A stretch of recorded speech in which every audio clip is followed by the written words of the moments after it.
오늘 본문에서 특별히 이민자의 삶을 사고 있는 이 디아스포라에게 야고보가 아주 센시티브한 그 주제를 던지고 있어요. 다름 아닌 차별에 대한 문제입니다.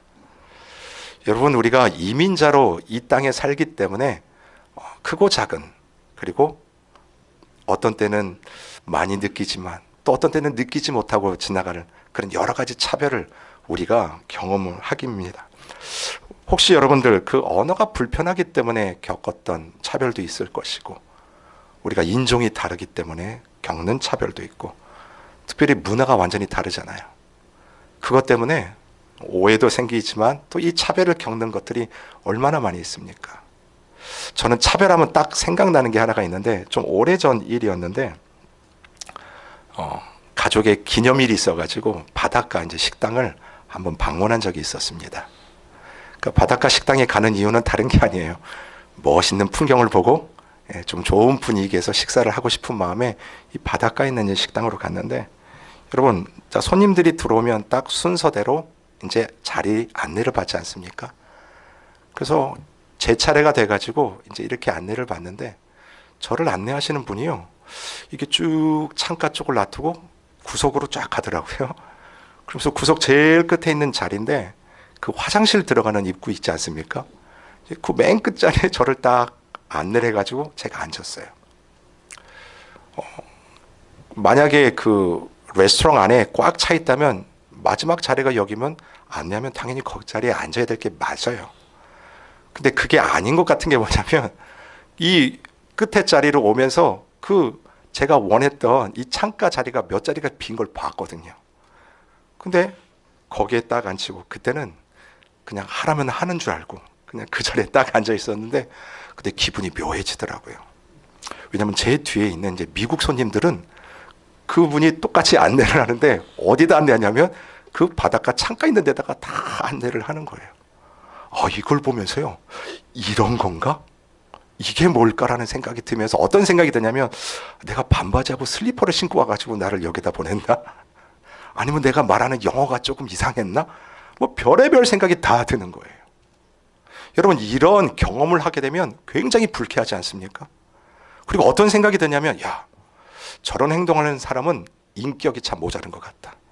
인격이 저것밖에 안 되나? 내가 다시 이 식당 오나 봐라. 다시는 안 온다. 실은 이런 생각과 마음가짐을 할 때가 있지 않습니까? 근데 여러분, 만약 이런 일들이 교회 안에서 발생이 된다면 어떨까요? 여러분, 오늘 이 야고보서 편지는 지금으로부터 1960년 전에 쓰여진 편지입니다. 그 야고보가 특별히 디아스포라 이민자들에게 이 이야기를 하는데, 그때 교회의 실상이 어떠했는지를 단적으로 야고보가 예를 드는 거예요. 그게 바로 오늘 2절과 3절입니다. 만일 너희 회당에 금가락지를 끼고 아름다운 옷을 입은 사람들이 들어오고, 또 남루한 옷을 입은 가난한 사람들이 들어올 때에. 자, 여기 보시면 계속 옷에 대한 이야기를 하고 있어요. 왜 그러냐면, 그때 당시 이 옷이라는 것은요, 그 사람의 신분을 판단해주는 바로미터입니다. 이때 당시에는 염료된 그 색깔이 있는 옷이 너무나 비쌌기 때문에 딱 그 옷만 봐도, 이야, 저 사람이 있는 사람이다. 딱 옷 행색을 보면, 저 사람 없는 사람이다. 그것을 알 수 있는 바로미터예요. 여러분, 그때 당시 옷이 그랬다면 요즘에는 여러분 무엇 가지고 그렇게 생각하실까요?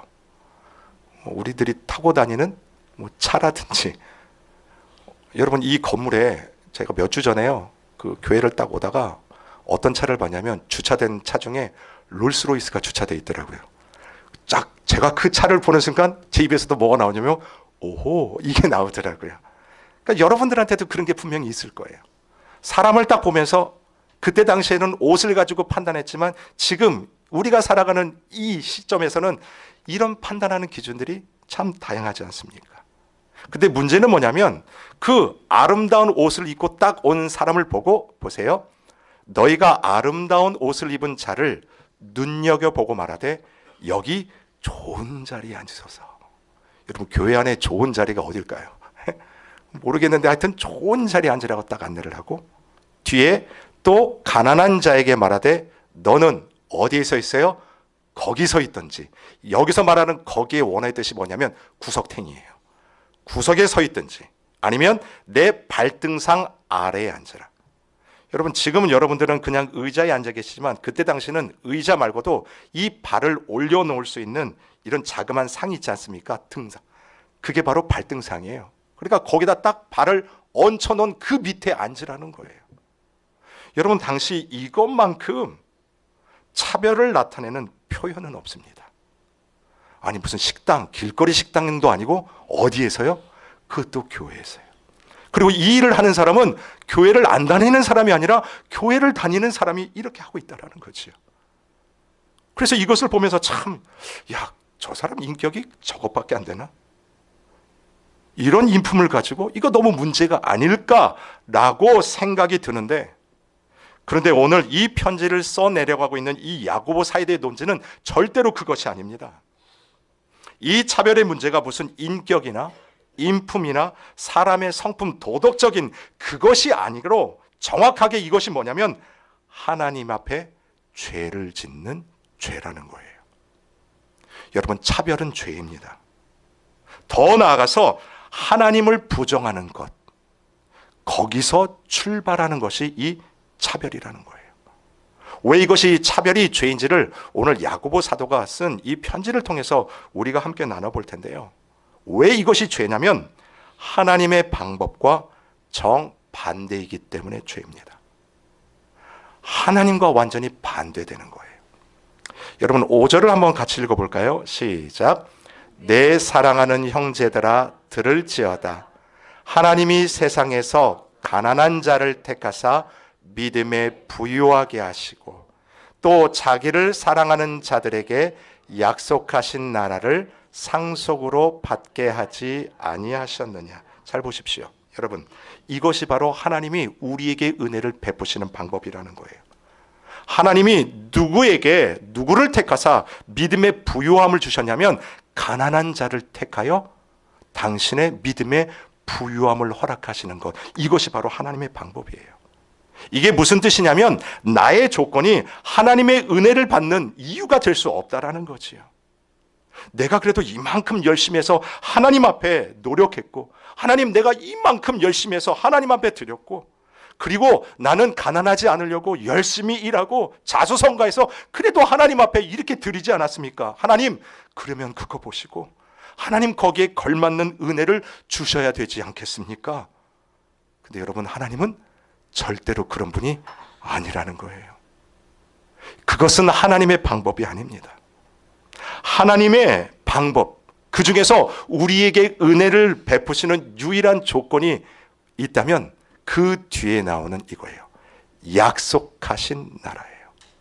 하나님의 뭐예요? 약속이라는 거예요.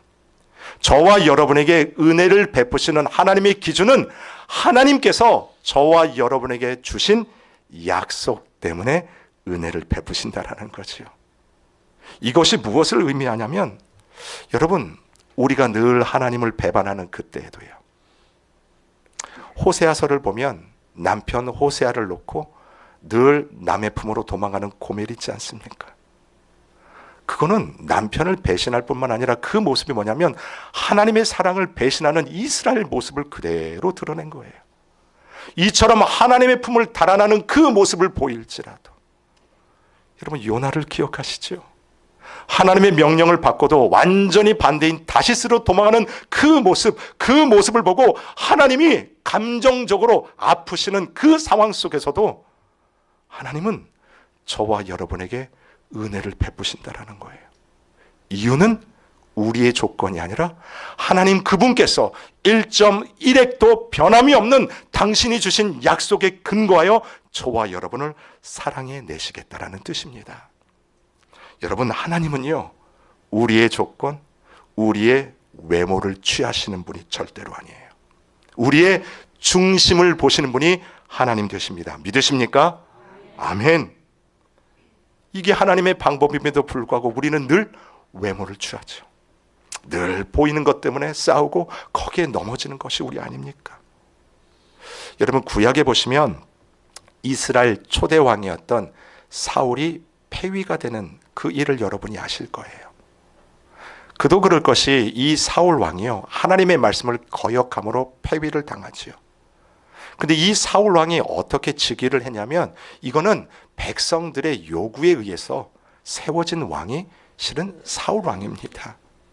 백성들이 사울의 용모를 보고 그의 외모를 보고, 이야, 저 정도 되면 우리를 이끌 왕으로 손색이 없겠다 해서 세운 왕이 바로 사울 왕이에요. 근데 그 사울 왕이 하나님의 역사 한복판 안에서 미끄러져 넘어집니다. 그리고 하나님 앞에 패위를 당해요. 이스라엘 백성들이 이것을 경험합니다. 그 다음 하나님께서 누구를 세우시냐면 다윗 왕을 세우시지 않습니까? 그러기 위해서 하나님께서요, 이 사무엘 선지자에게 기름을 들려보내 이세의 아들들을 보고 기름을 붓는 장면, 그 장면이 있어요. 그때 이 사무엘이 첫째 아들인 이 엘리압을 보고 감동을 합니다. 이야, 멋지게 생겼다. 정말 준수하다. 저 사람 분명히 하나님이 선택한 사람 맞을 것이다. 자, 이때요, 하나님이 사무엘 선지자에게 하시는 말씀이 있습니다. 그들이 오매, 즉 이세의 아들들이 선을 보고에서 쭉 오매 사무엘이 엘리압을 보고 마음에 이르기를, 여호와의 기름 부으실 자가 과연 주님 앞에 있도다 하였더니, 속으로 그렇게 생각한 거지요. 같이 읽겠습니다. 시작. 여호와께서 사무엘에게 이르시되 그의 용모와 키를 보지 말라. 내가 이미 그를 버렸노라. 내가 보는 것은 사람과 같지 아니하니 사람은 외모를 보거니와 나 여호와는 중심을 보느니라 하시더라. 아멘. 잘 보십시오. 하나님께서 보시는 건 뭐예요? 외모를 보시는 게 아니라 그의 중심을 본다라는 거예요. 여러분, 이게 바로 타락한 인류가 지금까지 계속해서 싸우는 싸움입니다.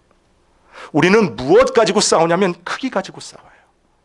우리는 높이를 가지고 싸웁니다. 우리는 보여지는 이 외모를 보고 늘 싸우는 거예요. 그래서 우리의 관심은 항상 누가 큰가?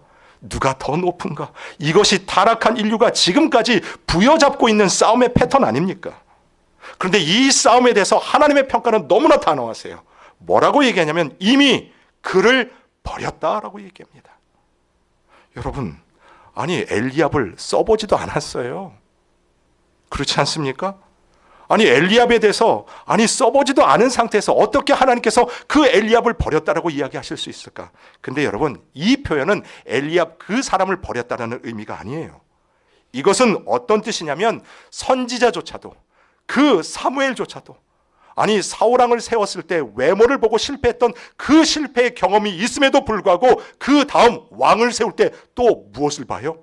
외모를 보는 모습, 크기를 보는 모습, 그거 가지고 부여잡고 싸우는 그 모습, 너희들의 그 패턴, 그 판단을 나는 이미 버려버렸다. 이것이 하나님의 선포라는 거예요. 그 방법은 나의 방법이 아니라는 거예요. 대신 하나님이 무엇을 보신다고 말씀하십니까? 중심을 보신다고요. 여러분이 오늘 무엇을 가지고 하나님 앞에 씨름하고 있는지, 무엇을 가지고 여러분이 생각하시고 무엇을 가지고 여러분이 판단하는 그 근거가 되는지, 여러분 안에 있는 그 중심을 하나님이 보기를 원하신다라는 거예요. 이에 야고보 사도가 오늘 4절에 정말 뼈를 찌르는 질문을 던집니다. 4절을 같이 읽습니다. 시작.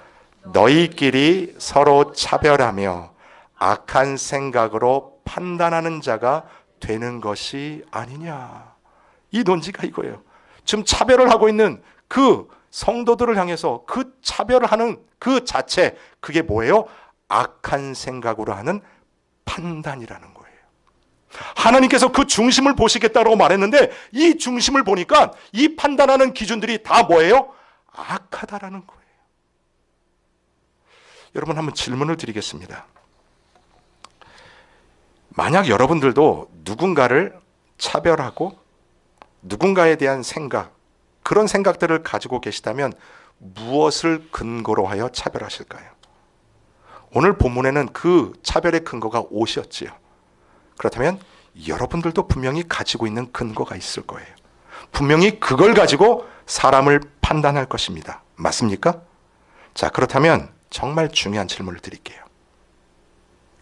이 세상에서 유일하게요, 가장 공정하고 공평하게 판단할 수 있는 분은 누구실까요? 여러분, 이 질문에 답을 하셔야지만 오늘 차별이 왜 죄인지가 밝히 드러납니다. 이 세상 가운데요, 우리가 이 삶을 살아가는 이 세상 가운데 일어나는 모든 현상을 바라보고 정말 공정하고 공평하게요, 좌로나 우로나 치우치지 아니하고 정확하게 판단하실 수 있는 분, 그분은 오직 그리스도와 하나님밖에 없습니다. 믿으십니까? 아멘. 여러분, 우리가 겪는 이 세상 일이라는 게요, 참 가변적이에요. 참 변화무쌍합니다. 오늘은 이랬다가 내일 보면 그게 아닌 게 너무나 많아요. 그래서 내가 오늘 이렇게 생각하고 이렇게 말을 하고 이렇게 판단을 해요. 근데 얼마 시간이 지나지 않아서 그것이 아닌 것을 알게 될 때 얼마나 당황이 됩니까? 왜냐하면 우리는 항상 외면적인 것, 표면적인 것, 들려지는 것, 그 가운데 관심을 두기 때문에 그 속 깊이 뿌리했던 그 사실들에 대한 일들, 나중에서야 그것들을 알게 되는 경우가 너무나 많아요. 그럼 그때 이런 생각이 들어요. 야, 내가 그때 너무 화를 냈나? 그때 내가 너무 말을 많이 했나? 내가 이런 얘기를 괜히 했나? 여러분, 그런 후회 안 해보셨습니까? 실은 우리가 그런 후회를 하잖아요. 그리고 다시는 그렇게 안 하겠다라고 다짐하지만 어때요? 또 그런 이야기하고 잠자기 전에 이불 킥하지 않습니까? 막 자면서 내가 왜 그랬을까? 여러분, 그렇기 때문에 유일하게요, 모든 인생사에 대해서 판단할 수 있는 분 오직 한 분밖에 안 계십니다. 그리고 이 모든 세상의 이치를 가장 공정하게 판단할 수 있는 분도 한 분밖에 안 계세요. 판단할 자도 한 분이요, 판단할 수 있는 그 근거를 가지고 계신 분도 한 분밖에 없다라는 그 질문 앞에, 그럼에도 불구하고 여러분이나 제가 우리가 계속 판단하는 자리에 있어 차별을 만들어낸다면 여러분, 누구를 대신하겠다는 의도일까요? 그건 바로 내가 하나님을 대신하겠다라는 의도예요. 여러분, 하나님을 대신하겠다라는 생각만큼 무서운 죄가 없습니다. 인류의 죄가 최초로 들어왔던 그 에덴 동산을 기억해 보십시오. 사탄이 하와를 무엇으로 꼬셨어요? 너가 이거 먹으면 누구처럼 돼요? 하나님처럼 된다라는 거예요. 실은 오늘 이 차별이요, 그냥 인격, 인품의 문제가 아니라는 거예요.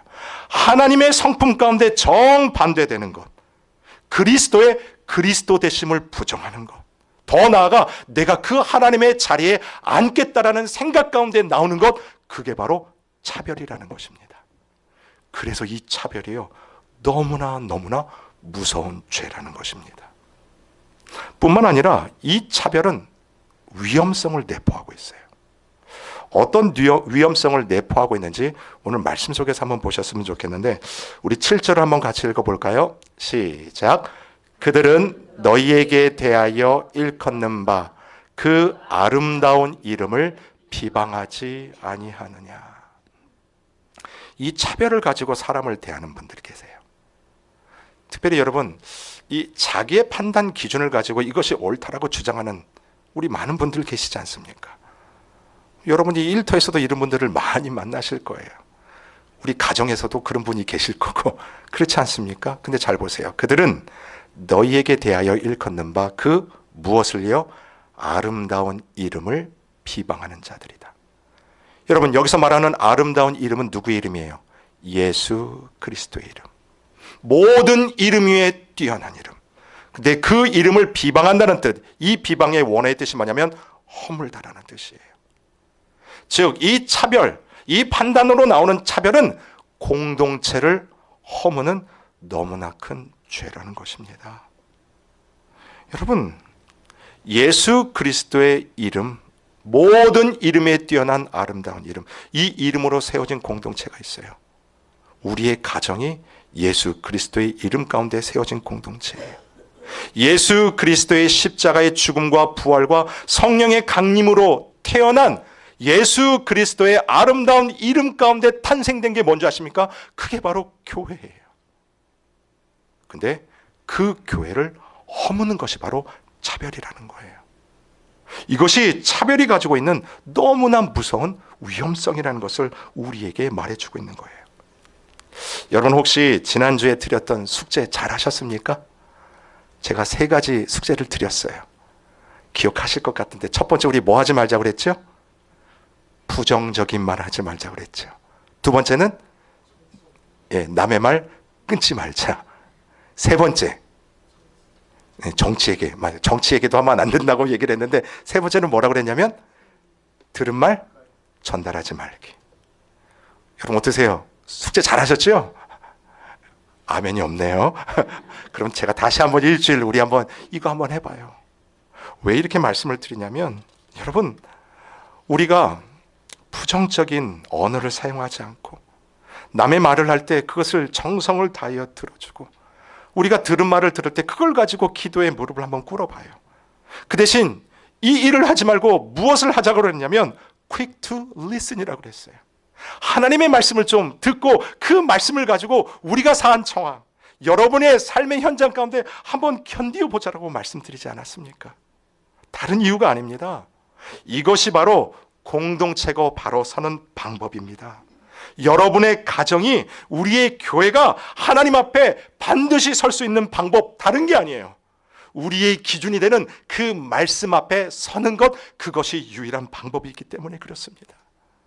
여러분, 저와 여러분 다시 태어난 존재라고 말씀드렸어요. 하나님께서 무엇으로 우리를 태어나게 하냐면 진리의 말씀, 영광스러운 예수 그리스도의 이름으로 다시 태어난 존재가 저와 여러분 아닙니까? 그래서 우리가 부전자전이라고 말했어요. 우리를 통해서 누구의 형상이 드러나고 누구의 존재가 드러나야 되냐면 예수 그리스도의 존재, 하나님의 영광스러운 성품이 저와 여러분을 통해 드러나야 되지 않겠습니까? 그럼에도 불구하고요, 늘 나의 판단 기준은, 그리고 내가 말하는 그것들이 진리인 것처럼 이야기하지만, 여러분 내 나름대로 이것이 옳다라고 얘기를 하지만 결국 옳다라는 그 얘기가 우리의 가정의 공동체를 허물기도 하고 거룩한 이 교회 공동체를 허문 것인지도 모르는 채 늘 내 기준을 들이댔다면, 여러분 더 이상 그거 하지 말고 버리자라는 거예요. 하나님의 방법으로 서보자는 거예요. 하나님의 기준으로 우리가 다시 돌아오자라는 거지요. 하나님이 나를 대하시는 그 은혜의 방법으로 들어가야 되는 것, 그것이 저와 여러분의 모습이 되어야 된다는 거예요. 차별이 아닌 하나님이 베푸시는 하나님의 은혜의 방법 아닙니까? 그 하나님의 방법이 오늘 본문에 드디어 등장이 되어 있습니다. 그렇다면 어떻게 이 차별의 죄를 이길 수 있을까? 우리 8절을 같이 읽겠습니다. 시작. 너희가 만일 성경에 기록된 대로 내 이웃 사랑하기를 내 몸과 같이 하라 하신 최고의 법을 지키면 잘하는 것이거니와. 아멘. 자, 사람의 외모를 보고, 기준을 보고, 내 기준을 보고 사람을 차별하고 판단했다면 이제는 그거 버리고 예수님의 방법, 어떤 방법이에요? 최고의 법, 이꼬르 사랑의 법이에요. 그 사랑이 뭐냐면 내 이웃을 누구처럼 사랑해요? 내 몸처럼요. 내 지체를 내 몸처럼 사랑하는 것. 이것이 바로 오늘 차별을 이길 수 있는 최고의 법, 하나님의 법, 예수 그리스도가 저와 여러분에게 보여주신 사랑의 법이라는 것입니다. 여러분, 그 헬라어 단어로 차별의 원어의 뜻이 이거예요. 뭐냐면 고개를 이렇게 숙이고 있다가 고개를 이렇게 드는 거, 이게 차별이에요. 이게 차별입니다. 이게 왜 차별이냐면, 보세요. 그냥 사람들이 다 고개를 이렇게 숙이고 있어요. 그러다가 저기 누가 들어오는 게 인기척이 느껴져요. 그래서 눈을 이렇게 들어봤더니 별로 볼 볼일이 없는 사람 같아요. 그럼 그대로 가만히 있는 거예요. 근데 이렇게 있다가 누가 문 열고 들어왔는데 반짝반짝 빛나요? 그럼 그때 어떻게 해요? 이게 차별이라는 거예요, 여러분들. 근데 왜 야고보가 이 언어를 사용했을까? 특별히 이 원어의 뜻이요, 저와 여러분의 신앙의 모습에 있어서 참 의미가 있다, 그 생각이 들더라고요. 여러분, 우리는 죄인입니다. 그 뜻이 뭐냐면 우리는 고개를 들 수 없는 자라는 거예요. 죄인인 저와 여러분은 하나님 앞에서 머리를 들 수 없는, 그저 고개를 푹 숙일 수밖에 없는 자들.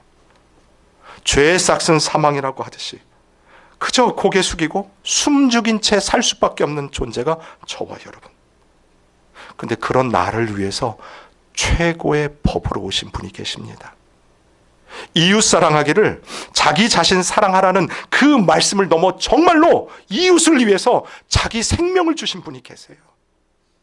자기 목숨을 초계와 같이 내어주신 분이 계세요.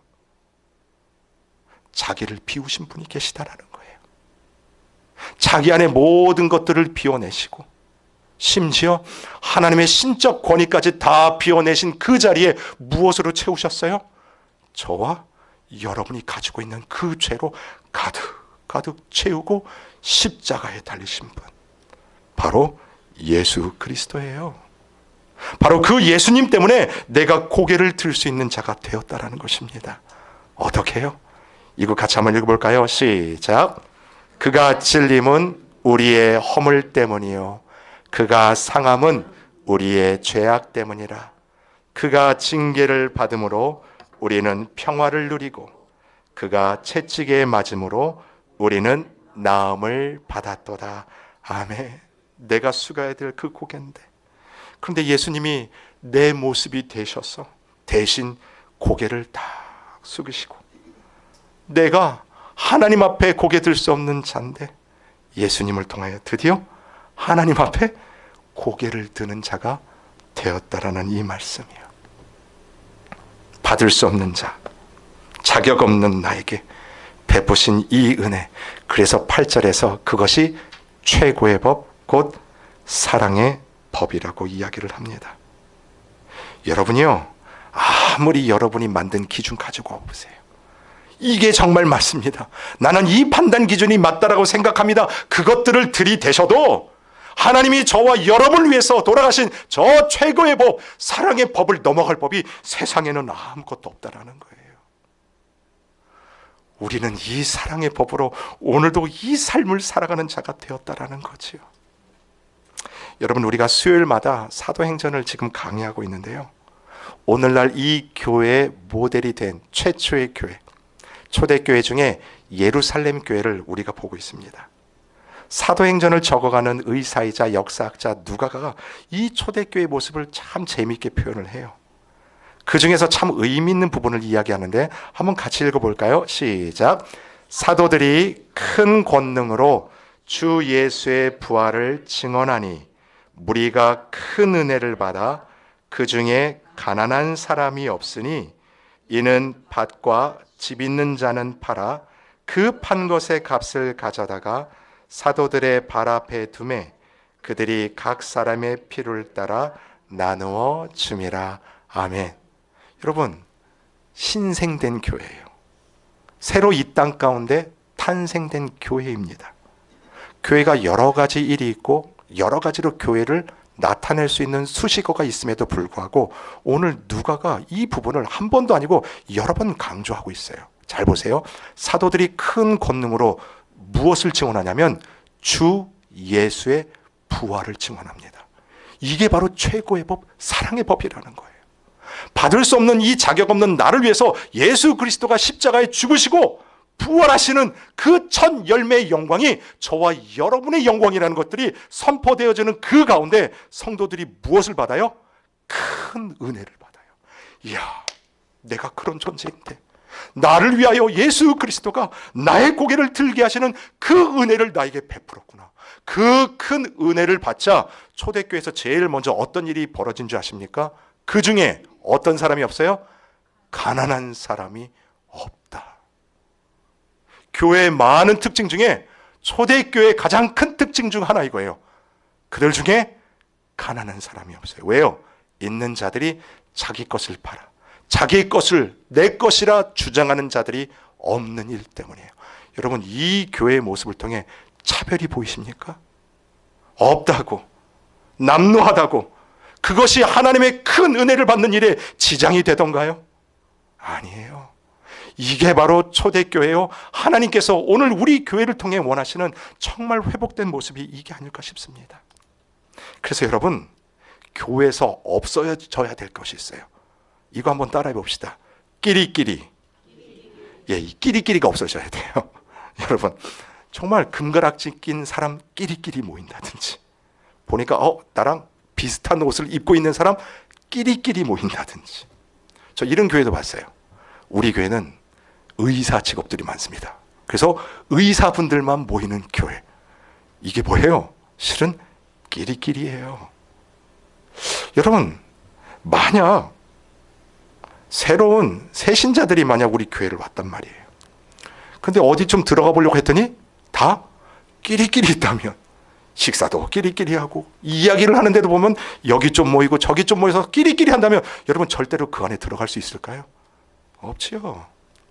실은 야고보 사도가 그 얘기를 하는 거예요.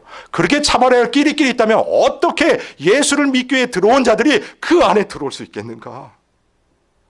여러분, 이 공동체 안에는요, 끼리끼리가 아닌 최고의 법, 사랑의 법으로 움직여져야 됩니다. 서로를 인정해주고 서로를 찾아가주고 어느 누가 들어와도 이질감이 느껴지지 않도록. 만약 혹 보이는 벽들이 있으세요?